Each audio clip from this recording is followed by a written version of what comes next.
Les chutes avant, très important en combat. 90% des blessures en combat proviennent généralement d'une mauvaise chute. Avant même que vous ayez pu vous défendre, si vous ignorez les chutes, vous risquez d'être blessé et de vous retrouver diminué avec une jambe ou un poignet cassé. En apprenant à chuter correctement, on apprend la distance entre l'attaquant et soi-même, et dans le même temps, on occupe une position d'où l'on peut dominer la situation. C'est très important, car on veut toujours contrôler la situation, spécialement en cas d'attaque surprise.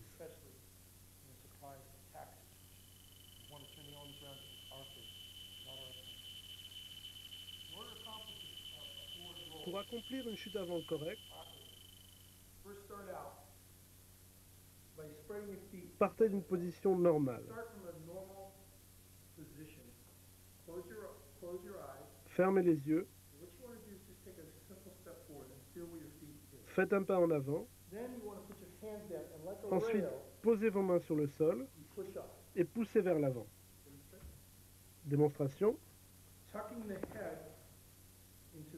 Rentrez la tête dans les épaules.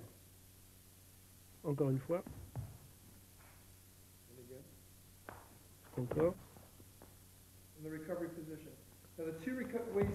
Il y a deux façons de se relever. L'une en position très basse, l'autre en gardant les deux pieds très rapprochés.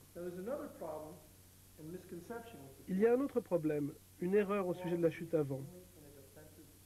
Certains la voient uniquement comme un moyen de défense, mais en réalité, pour un homme de son gabarit, la chute avant devient une arme très dangereuse. Une arme qui permet, en utilisant son poids de corps, de piéger l'adversaire et de l'amener au sol.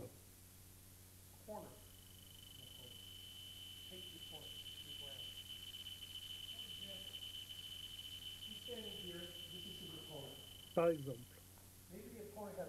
l'adversaire a peut-être un couteau ou un revolver. Lorsqu'il cherche à le toucher, l'autre envoie son poids vers le bas, bloque le genou adverse avec son bras et son épaule.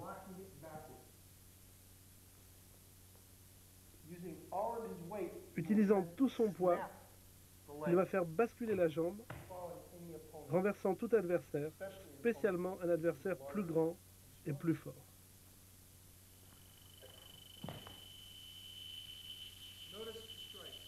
Remarquez l'attaque.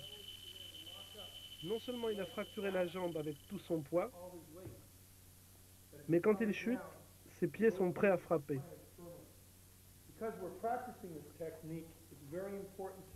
À l'entraînement, vous penserez bien à poser vos pieds de chaque côté de la tête.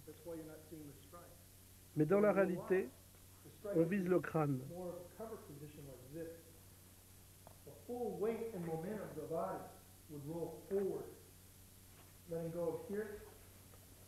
Ensuite, on se relève avec tout le poids du corps qui vient écraser le crâne.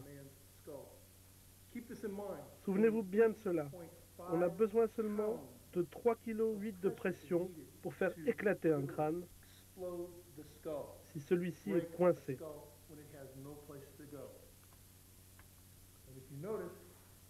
Ici, sa tête est posée sur le sol. Où pourrait-il aller? C'est une technique mortelle et très rapide si on l'exécute correctement. Vous devez la pratiquer en faisant très attention. Merci.